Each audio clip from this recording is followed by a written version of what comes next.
What's going on, y'all? What it is? So let's go ahead and slide on these topics. And the first thing I want to discuss is this disastrous performance by KeKe Wyatt. So KeKe Wyatt was booked to perform at the Frankie Beverly's Winter White Party, and she did a tribute, and the song that she chose, or maybe they chose for her, was the classic Before I Let You Go. Now KeKe got up there and she just looked lost and out of place. She didn't know the damn words to the song, asking the crowd to help her please. Help me now!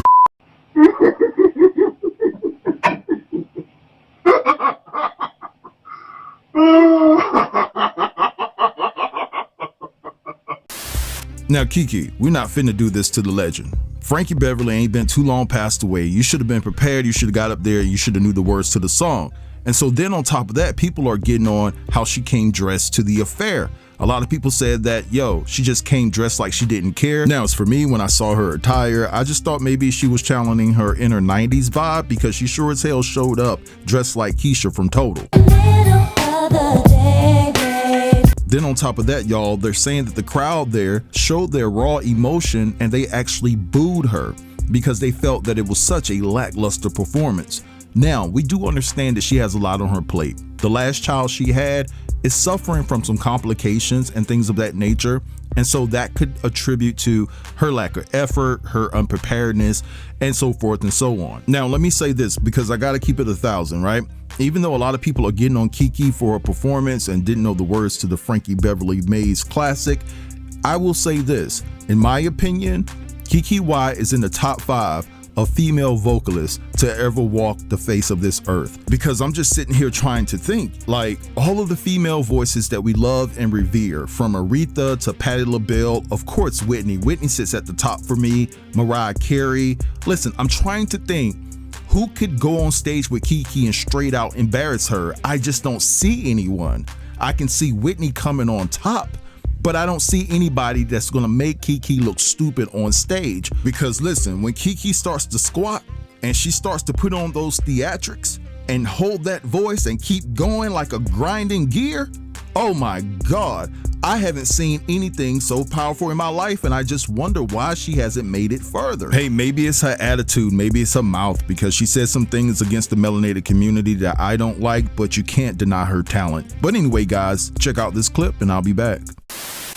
KeKe Wyatt is shaking, and I just want to know, are you okay, girl? So KeKe Wyatt had a performance. It was a tribute to Frankie Beverly and Maze. They did a Winter White Party tribute, and she did not know the song Before I Let Go. Now, I've been black for 34 years, and I know I can hear in my sleep Before I Let Go and be able to tell the Beyonce from the Frankie Beverly, okay? Well, this lady didn't know the words. It was a mess of a concert. They said they booed her off stage. There's a lot to the story. Let's talk about it. So I'm going to show you, that's her in the corner behind the crowd, and she's got on a white shirt, belly showing, no problem with that. And then she's got on a black legging and what looked like a gym shoe. Now that was hard for me to key in on, and I had a huge problem with that. KeKe, this is an all-white party. This is a tribute. You don't have a stylist. You don't have a white dress. You can go get from Macy's real quick. But even if you were going to do the white shirt and the black legging, I would have appreciated a white Mary J. Blige boot. I'd have been like, she came to tribute. Maybe even like a white jacket, a legging, and a Mary J. Blige boot. I would have been like, she looks ready to perform. That lady was so underdressed. They made a comment in the comments about it. They're like, she forgot to get dressed too. She forgot the lyrics, and she kept asking the crowd to sing with her. Now, I've covered KeKe Wyatt recently because her youngest son, her 11th, is severely and KeKe keeps a man. She stays getting married, and then she has another set of kids with a man. But this last 11th kid, he had a chromosome reported on it, and that is a lot for any mother to be able to handle. KeKe Wyatt has undergone not necessarily disabilities, but sicknesses in her children before, because she had like 2 children that had childhood cancer, and I think they both beat it. She had 2 kids that beat cancer, but this baby is so severe that I'm sure that he's keeping her way more up at night than any of the rest of her children. Do you see what I mean? Now, I circled this man because she started forgetting the lyrics so bad. Of course, the crowd is black like this and not like this. Word to Funky Dineva.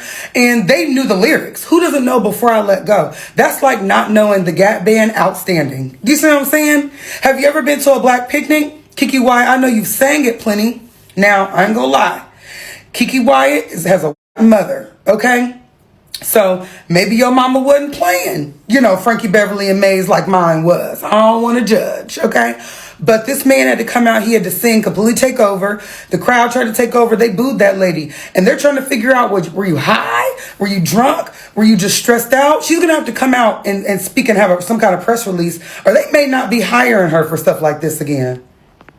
So, KeKe, I'm praying for you, girl, but you got to get it together. These little tours, like the jazz and the R&B tours and the Prides and the Frankie Beverly and Maze, you got too many kids, and these are your bread and butter. Tighten up, girl, because I don't want to see you get fired, okay? We want the best for you. You are a voice. You're a voice. But don't think that we can't hire Fantasia to do the same thing you do, and at least we know Fantasia will be dressed.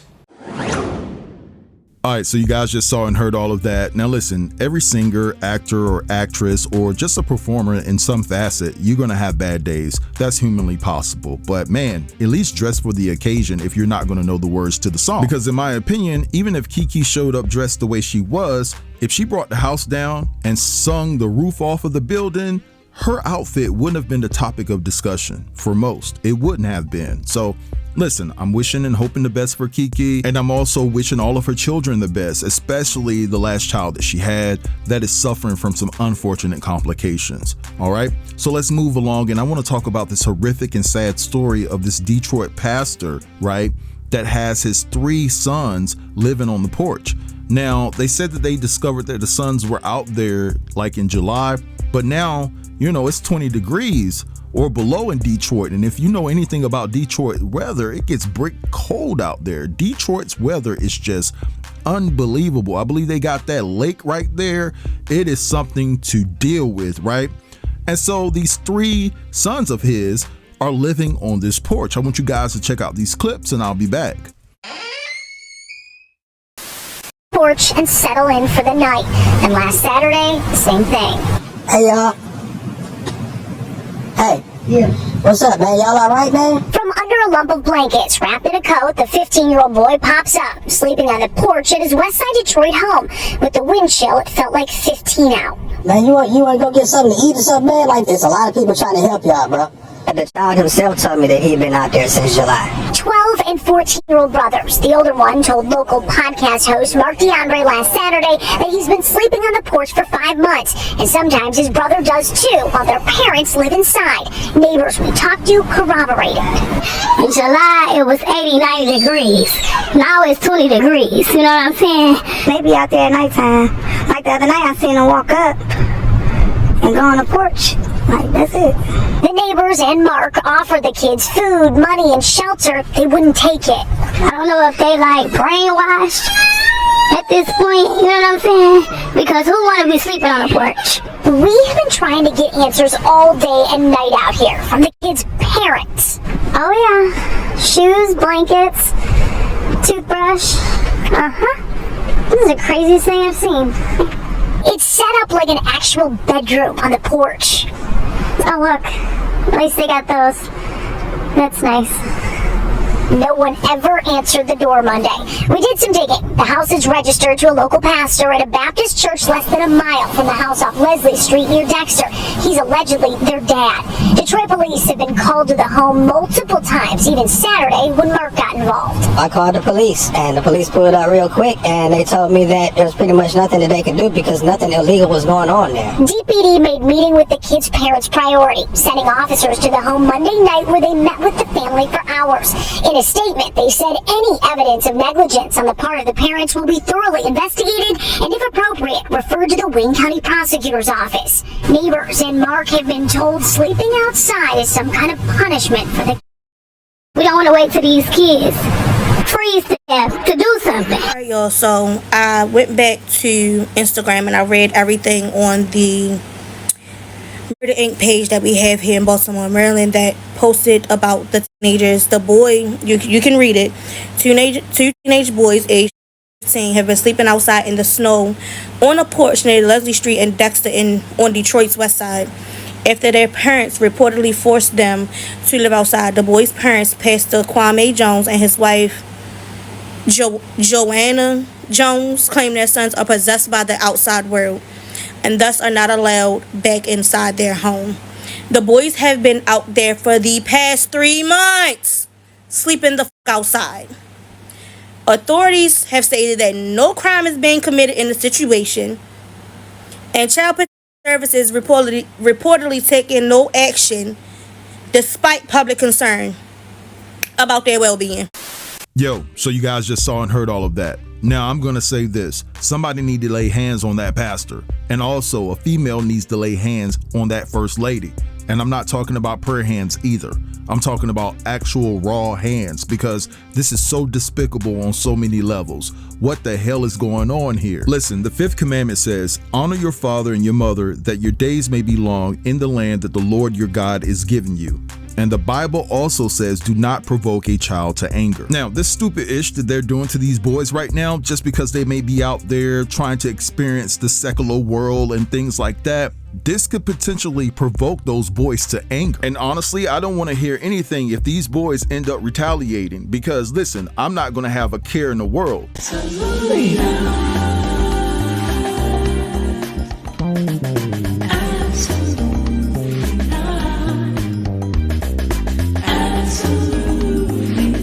I mean, did you guys see the toothbrushes out there on the table?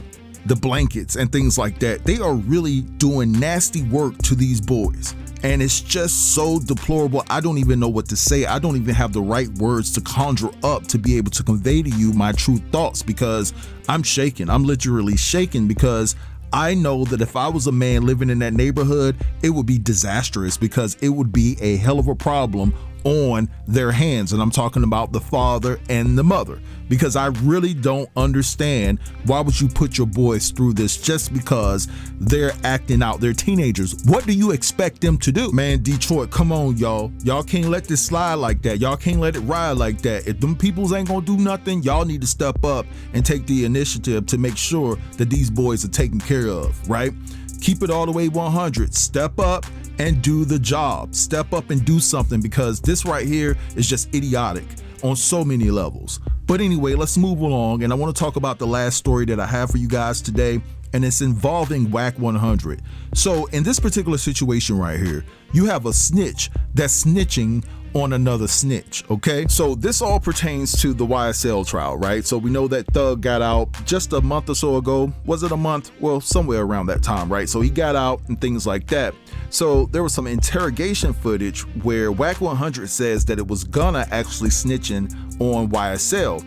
And then he corrected himself and said that no, it wasn't Gunna, and that it was another member of YSL, Diamante Kendrick, aka Yak Gotti. And so after Wack said that on his Instagram or whatever the case may be, a few days later, this brother ended up getting sliced up in jail, right? So I want you guys to check out these clips. Yak Gotti's lawyer actually spoke on the situation, and I'll be back. Wack 100, scoop man, duck when I went home. Dog, it don't matter. I'm listening to him saying that whole little snitching boat, it is already sailed, dog. If it's not Little Dirk, and I ain't just knock on wood, not trying to put no crazy bone on Dirk, pause no Diddy, but it's over. Like, nobody don't care. I didn't watch Gunna literally come to the DMV area, Howard Homecoming, had a sold out venue, the John hold like 6,000 people, everybody in there word for word. And I think one of the things that Boston Richie and Gunna both have learned, cater to the women. They'll make the dudes have to cave and listen to them anyway. Because if a girl cut on the oxel, you trying to get some cheeks, if she playing some new Gunna or some new Boston Richie, they not gonna care. You're gonna just listen to it because that's what she want to listen to. And then of course the audience, they don't care. So just keep trying to, like, I don't even know what was the purpose of him thinking, oh, I got one on Gunna. You don't. It's already over, dog. He has literally came home and proved he don't need nobody else. And what the tough dudes on the internet say don't matter because they don't move the culture no more. I'm sorry, it's over, dog. So the rumors are true. Yak Gotti was smashed in Fulton County Jail last night. Now, he's not in the Rice Street location. He's in the South Annex building, which is in Union City. He had to be transported to the hospital where he did receive stitches, but he is expected in court today. While speaking to Yak, Doug said he did sound kind of tired. I'm pretty sure he is tired. He probably is feeling a little bit defeated because right now your life is being held above your head, like you don't know what's going to happen. And then for this to happen, and we just talked about all the stuff that's happening in the jails in Fulton County with the Department of Justice, and nothing is being done to change it. Where is the protection? who's in charge. And this also confirms why people are taking all these plea deals that y'all feel are crazy, because with an alleged grain war going on, it's safer in the streets than it is somewhere with police and COs and everybody that's there to protect you. As soon as I get more information, I will be back with y'all. We are back on Verdict Watch as of 9 a.m. Eastern Standard Time today. So, yes, if you have seen the news, Diamante was stabbed in jail last night in Union City, the Fulton County Jail, I guess they call it Annex. I did get to speak to him briefly last night. He sounded tired.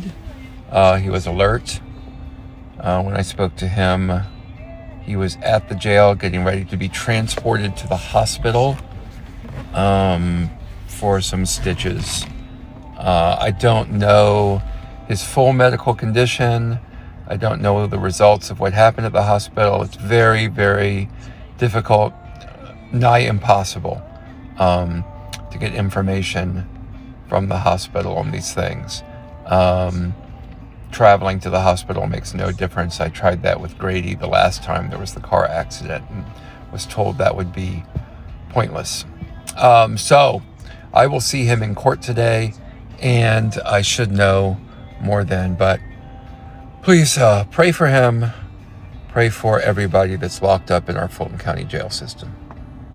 All right, so you guys just heard all of that. Now, I may be blocked, right? But I wasn't blocked before. Wack 100, I don't even see his page on Instagram anymore. I could be blocked because I've commented on some of the things he said and I've called him out, so he could have blocked me. I don't know. But at the end of the day, this dude is a danger amongst the community. Why are you from LA and you're all the way in Atlanta business? Let them dudes handle whatever they need to handle. It has nothing to do with you. You're so focused on calling out people who are rats, but yet you're ratting on another alleged rat. And because you're so mouthy and things of that nature, you done got this man touched up in jail.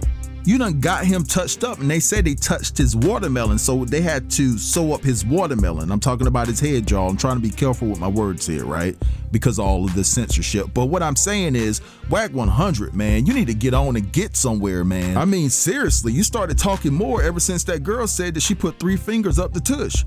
And you started being more of a chatty patty about certain situations. This is a very dangerous situation. Let YSL handle this. You don't have anything to do with this at all. And you know what's crazy about this situation? Wack 100 wasn't the only individual within hip hop media that knew that it was Yak Gotti that potentially snitched on YSL in that interrogation room. There were other people that have media platforms larger than Wack 100's that actually knew this, but they chose to have some class and not put this information out because they know the danger that this could cause with this man still being locked up. But not Wack, because I think that he's seeking some level of praise from his peers, right, for being, I guess, the snitch police, but he's actually snitching himself. So I don't understand how people within that circumference and dynamic can respect him, because you're snitching too. It's just ridiculous on all levels. But anyway, I'm gonna draw the line here. I want you guys to drop down in the comments and let me know what you think about everything that was discussed within this video. Don't forget to like, comment, share, and if you're new here, consider subbing to the channel. I'll get with you guys later. Peace.